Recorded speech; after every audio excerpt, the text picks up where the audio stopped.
Hello friends, welcome to Radhima Kitchen. எல்லாரும் எப்படி இருக்கீங்க?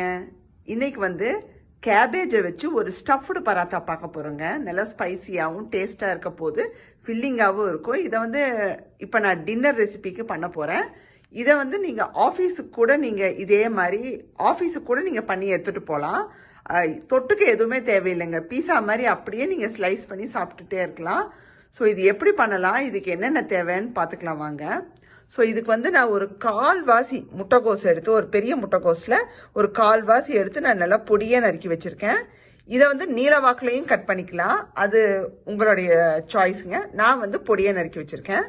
அண்ட் இதுக்கு வந்து உப்பு தேவையான அளவு எடுத்திருக்கேன். இஞ்சி பூண்டு விழுது ஒரு 1/4 டீஸ்பூன், அப்புறம் மஞ்சத்தூள் 1/4 டீஸ்பூன், மிளகாத்தூள் ஒரு 1/2 டேபிள் ஸ்பூன் எடுத்திருக்கேன். அப்புறம் சீரகத்தூள், கரம் மசாலா தூள் ஒரு 1/4 டீஸ்பூன் எடுத்து வச்சுருக்கேன். இந்த கறிக்கு தேவையானது இதுதாங்க. அண்டு சப்பாத்தி மாவு, நல்லா ஆட்டா கோதுமை மாவை நான் சாஃப்டாக பிசைஞ்சு ஊற வச்சுட்டேன். கொஞ்ச நேரம் இந்த கறி பண்ணுற வரைக்கும் ரெஸ்ட்டில் இருக்கட்டும்னு. ஸோ இதை வச்சு தான் பண்ண போகிறோம். இது வந்து பார்த்திங்கன்னா நான் வந்து பேனில் போட்டு சாட்டே பண்ணி காமிக்க போகிறேன்.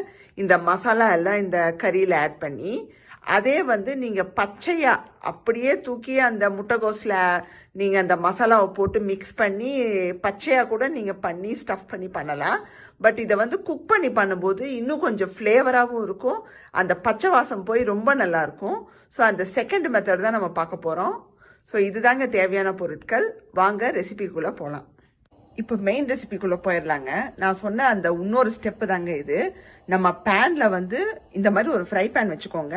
இதில் வந்து நான் ஒரு 2 டேபிள் ஸ்பூனுக்கு எண்ணெய் விட்டுருக்கேன், ஃப்ரை ஆயில் விட்டுருக்கேன். ஸோ எண்ணெய் சூடானதும் நம்ம என்ன பண்ண போகிறோம், கேபேஜை போட போகிறோம். கேபேஜை போட்டு நம்ம எடுத்து வச்சிருக்கிற அந்த எல்லா ஸ்பைசஸையும் உப்பையும் ஒன்றா போட்டு நல்லா கலந்து விட்டு ஒரு 3/4 பதத்துக்கு நம்ம குக் பண்ணி எடுத்துக்க போகிறோம். தண்ணியெல்லாம் தெளிச்சிடக்கூடாது.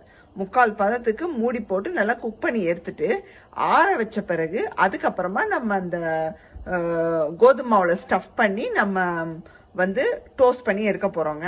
ஸோ முதல் வேலை இந்த கறியை பண்ணிடலாம். இப்போ எண்ணெய் சூடாயிடுச்சு, முட்டைக்கோஸை சேர்த்துக்கலாம்.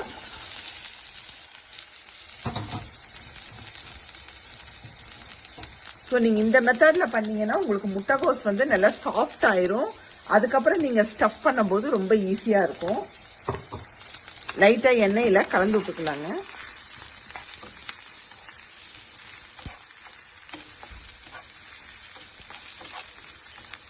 எண்ணெய் வந்து ரொம்ப தேவைப்படாதுங்க இதுக்கு. இப்போ வந்து பார்த்தீங்கன்னா எண்ணெயில் நல்லா வந்து முட்டைக்கோஸை லைட்டாக வந்து வதக்கியாச்சு. இப்போ இதில் வந்து உப்பு சேர்த்துக்கலாங்க.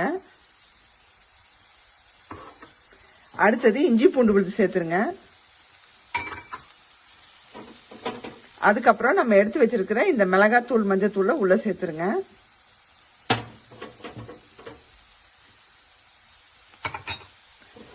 அதுக்கப்புறமா நம்ம எடுத்து வச்சிருக்கிற இந்த கரம் மசாலா தூள், சீரகத்தூள்னு சேர்த்துருங்க. ஒண்ணுமே இல்லைங்க, நம்ம எடுத்து வச்சிருக்கிற எல்லாத்தையும் ஒன்னா சேர்த்து முட்டைக்கோஸ்ல நல்லா பெரட்டி இதை 3/4 பதத்தை குக் பண்ணி எடுத்துக்கிறோங்க. அவ்வளவுதாங்க. தண்ணி மட்டும் சேர்க்க போறது இல்லை. ஜஸ்ட் ஒரு பொரியல் மாதிரி நம்ம நல்லா வந்து வணக்கி எடுத்துக்க போறோம்.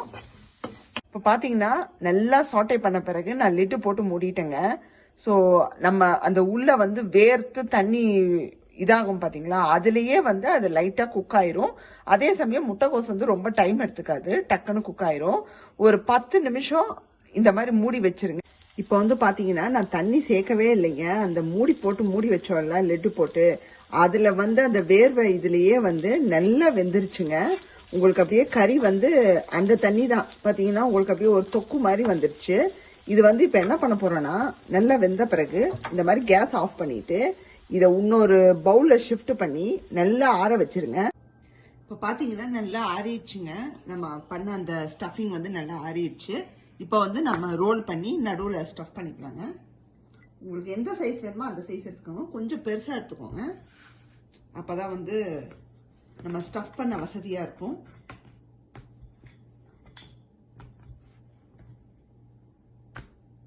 இந்த லைட்டாக மாவை ஸ்ப்ரிங்கிள் பண்ணிக்கோங்க.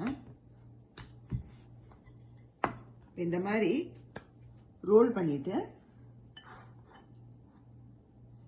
இது நடுவில் ஸ்டஃபிங்கை வச்சுக்கோங்க. உங்களுக்கு எந்த அளவுக்கு வேணுமோ அந்த அளவுக்கு ஸ்டஃபிங் வச்சுக்கோங்க. வச்சுட்டு நல்லா இப்படி ரேப் பண்ணிக்கோங்க. ரேப் பண்ணிட்டு நீங்கள் இப்படியே ப்ரெஸ் பண்ணி விட்டுருங்க. மெதுவாக ரோல் பண்ணுங்க, ஏன்னா ஸ்டஃபிங் வந்து வெளியே வந்துடக்கூடாது.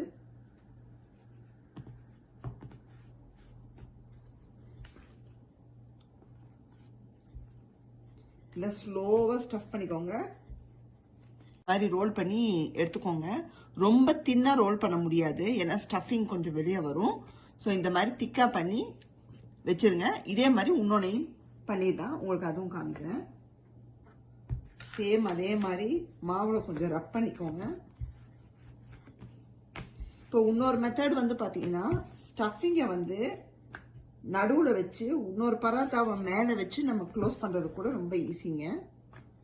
சப்போஸ் உங்களுக்கு இந்த மாதிரி ஃபில்லிங்கை வச்சு உங்களால் வந்து ரோல் பண்ண முடியலன்னா அந்த மாதிரியும் பண்ணிக்கலாம். இந்த மாதிரி தட்டிக்கோங்க.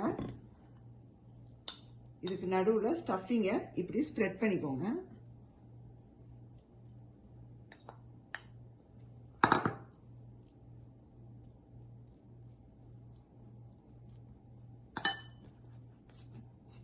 ஸ்ப்ரெட் பண்ணிட்டு இன்னொரு சப்பாத்தியை ரோல் பண்ணிக்கோங்க.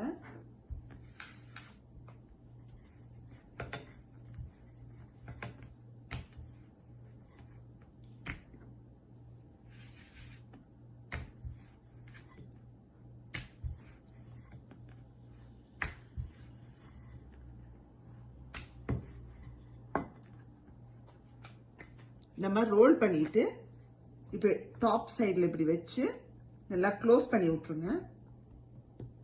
எக்ஸஸ் மாவு இருந்தால் எடுத்துருங்க.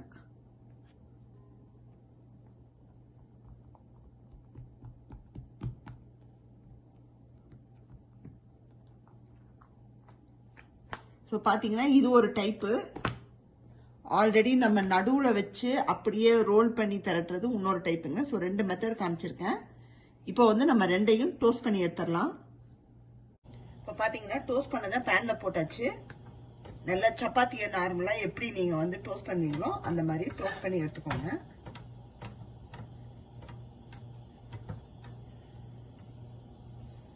உங்களுக்கு வந்து இந்த மாதிரி ரோல் பண்ண முடிஞ்சா பண்ணிக்கலாம். ஏன்னா கொஞ்சம் நேக்கா பண்ணணும், இல்லாட்டி வந்து ஸ்டஃபிங் வெளியே வந்துடும். அந்த மாதிரி பண்ணீங்கன்னா ரொம்ப சிம்பிள். ஒரு சப்பாத்தி நடுவில் வச்சு இன்னொரு சப்பாத்தியை வச்சு க்ளோஸ் பண்ணும்போது ரொம்ப ஈஸியாக இருக்கும். நல்லா டோஸ்ட் ஆனதும் எண்ணெய் கொஞ்சம் விட்டுக்கலாங்க.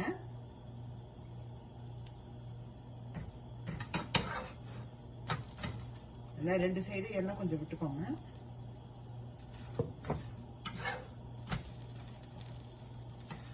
பாருங்க அப்படியே எரிந்து வருது. உள்ள அந்த ஏர் பபிள்ஸ் மாதிரி வந்துச்சுன்னா நல்லா வந்து டோஸ்ட் ஆயிடுச்சுன்னு அர்த்தம். இப்போ பார்த்தீங்கன்னா நல்லா டோஸ்ட் பண்ணியாச்சுங்க. இதே மாதிரி அந்த இன்னொன்னையும் டோஸ்ட் பண்ணிடலாம்.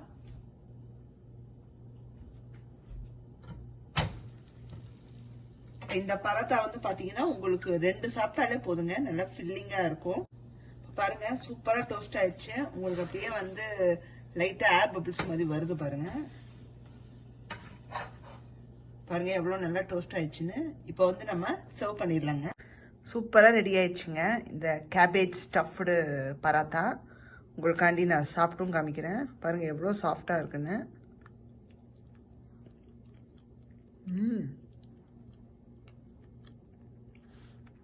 ரொம்ப நல்லா வந்திருக்குங்க. நல்லா ஸ்பைசியாக இருக்குது.